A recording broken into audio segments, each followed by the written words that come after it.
The skills and values of entrepreneurship are a tremendous asset to our students. Today, I talked to a director of innovation from California, Michael Cohen, about how we can go about building a program that supports these skills in our schools. Welcome to Focus on K-12, EdTech and the Education Experience. I'm your host, Doug Konopelko, Education Strategist at CDWG. So let's dive in as we focus on K-12. My name is Michael Cohen, and I'm also known as the Tech Rabbi. The work that I do in education right now is really focused on teen entrepreneurship and ways to bring, I don't like to call them real world experiences. I know we'll get into that throughout our time together, but to just create that reference point for STEAM in a new way that attaches to problem solving and opportunity. So that manifests as a director of innovation role at a boys high school in Los Angeles, Eula Boys High School. And there's that, and there's the speaking and all of the really fun storytelling that I get to do to inspire educators, to give them interesting avenues and project ideas to just bring like a new level of creativity into the classroom. That's my North Star. Yeah, so you've worked in and around education and ed tech all around the country. So where do you feel like there's room for us to grow? If you would have asked me this before the pandemic, during the pandemic, I'm sort of at the point now where I don't want to talk anymore about pandemic reality. I want to look forward to the next 2-3 years of how education needs to use this moment of challenge as a moment of opportunity. There's a need to evaluate the flexibility and the way that we silo and box in learning into these little packages of 50-minute bursts of, okay, next, move on to this, move on to this, move on to this. It's hard to be a high schooler. You're just like, you're in math, and then you're in science, and finally, when it starts to click, you're in history. We got to change that. We got to change that dynamic, and I think that it's a look at opportunities for asynchronous learning, for opportunities to allow more choice for the students, because this pandemic has shown us that our children are not engaged. Like, everyone sees it now. Everyone in the world, whether you're a parent, you're a student, you're a teacher, you are an industry professional, everyone sees what has happened. And we got to learn from this, and we got to really evolve the learning. Obviously, you ask me, get rid of state testing and all that kind of assessment. Absolutely. But there is something to be said about some sort of formal and sort of standardized metric.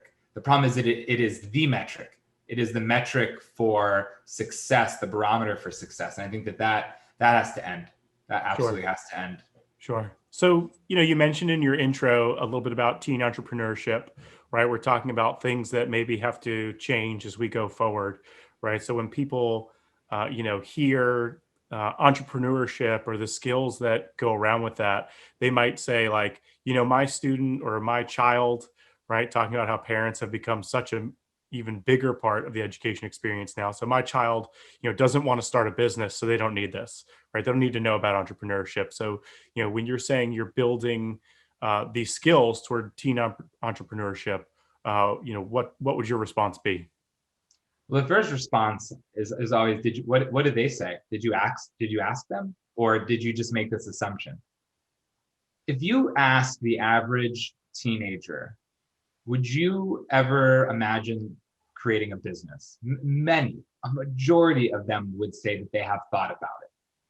They see people creating businesses in ways that most of the Gen X and Boomer generations they don't have a reference point, right? There are still people in this world that are of that age demographic that thinks that being a YouTuber is a joke. That's like a silly thing that you make videos on YouTube.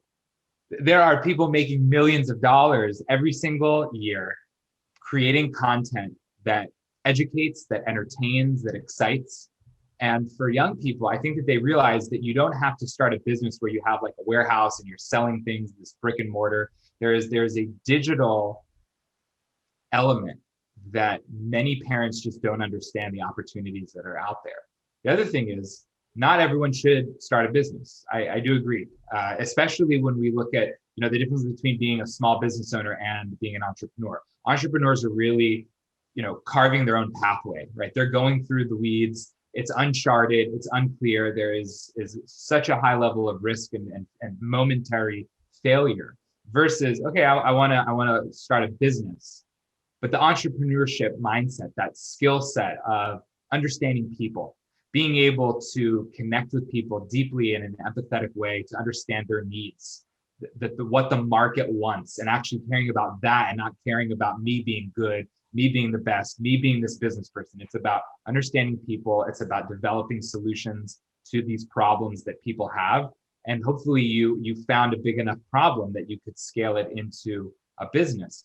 But then it goes into communication skills, how you present, how do you create visual presentations, your verbal and written communication skills. And I could take probably 80% of the entrepreneurship experience and bring that into some sort of classroom curricular connection, whether it's in the ELA classroom, and in the history classroom, humanities, right? That math, science, you can bring these kinds of things into the classroom to make the content connect to a skill set, or to do the opposite, take that skill set and bring it into a relationship with some sort of new content focus. Yeah, well, and I think you said it perfectly in the beginning, right? At its core, it's understanding people and solving problems, right? And if anybody says, "Well, I don't really want to start a business," okay, well, do you want to be able to understand people, solve problems, and communicate? Right? Those are obvious skills that we should be teaching everybody, and we could all improve on, right? So, love that. So maybe give me a couple examples of, in your work, this is what you're engaged in a lot. So a couple examples where it's actual entrepreneurial examples of success, or academic examples of success from the skills being built. The writing skills are incredibly important, because I think that writing skills manifest in all other avenues of communication when you have this clarity, and it's written, it has a defined scope, and you can use that to enrich your speaking skills, to enrich the way that you create plans and scope and sequence out what it is that you're trying to accomplish to meet whatever goal that you're focused on. To get into specific details of like how does that manifest. So it can come about in a lot of different ways. I've had students that were blown away that they could have a conversation with an adult in a adult context. So I'm trying to launch a nonprofit, or I'm trying to understand food distribution, or I'm trying to connect with college political organizations. But I'm 17 years old. I'm 16 years old. I'm just a kid. But to build that capacity and that confidence to have that conversation, to sound like you are informed, to be clear, to be calm, to be able to communicate. Those are big skills to be able to network and connect with other people in the space that you're trying to be a part of. Then you have these skills in prototyping and in design and in creating things.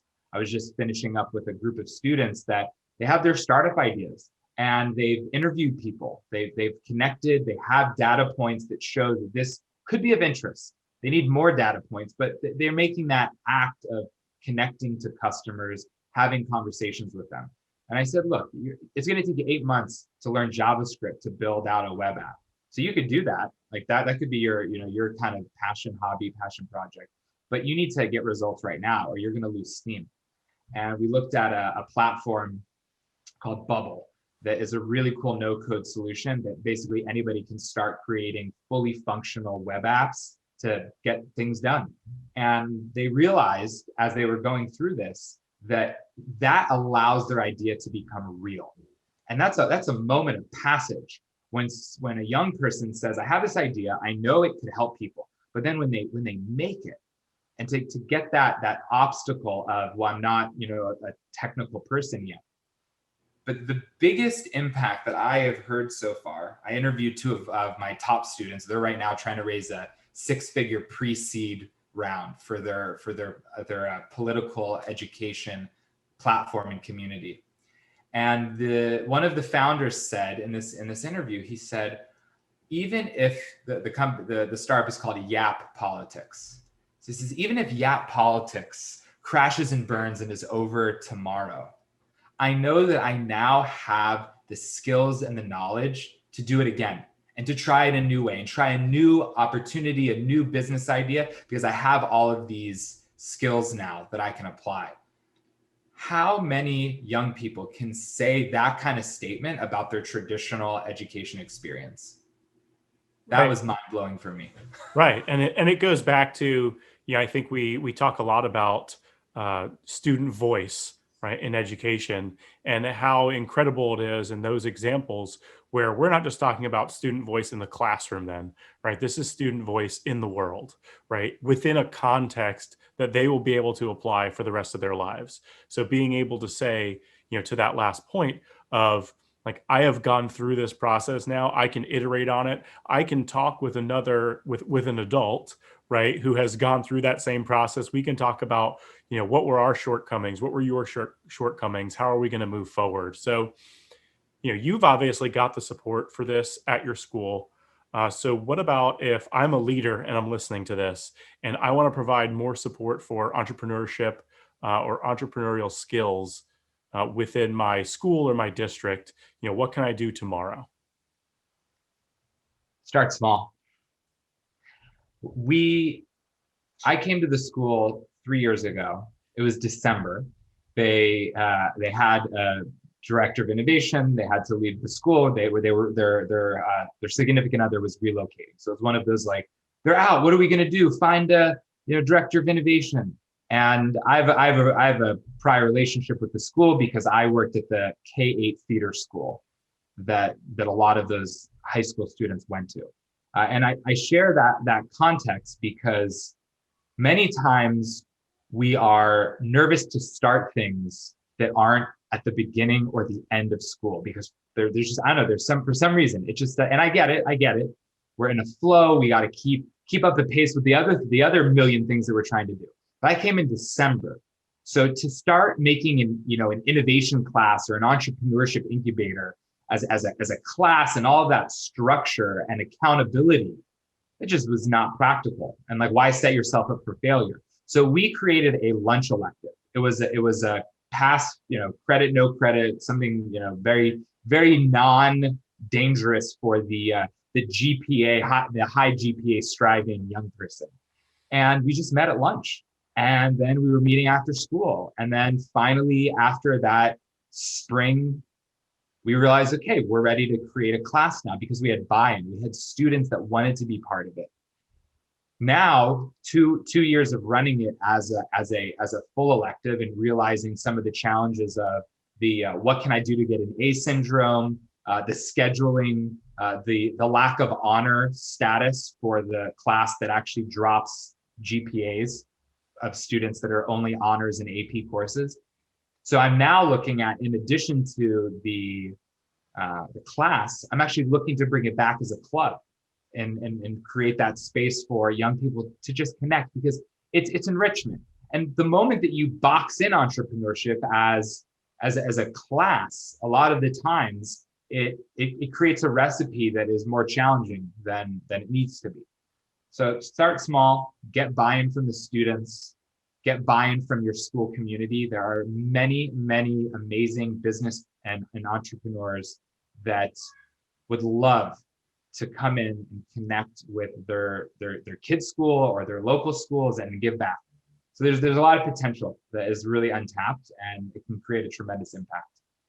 Well, Michael, I really appreciate you sharing all that today. One thing that I will do is I'm going to have you send me some resources. I'm going to drop those in the show notes so that people can get them because I know you've done a ton of amazing work in here, and I want to make sure we get to share all of that with everybody. Absolutely. Thanks for having me. This is like cool conversation, short and sweet, and just sharing good stuff. So thanks for having me. Thanks for joining us today on Focus on K-12 EdTech and the Education Experience. If you enjoyed today's show, please feel free to like, subscribe, and click the little bell so that you get notified whenever we post a new episode. Or reach out to me on Twitter @dconopelco. Thanks for joining us. We'll see you next time as we focus on K-12.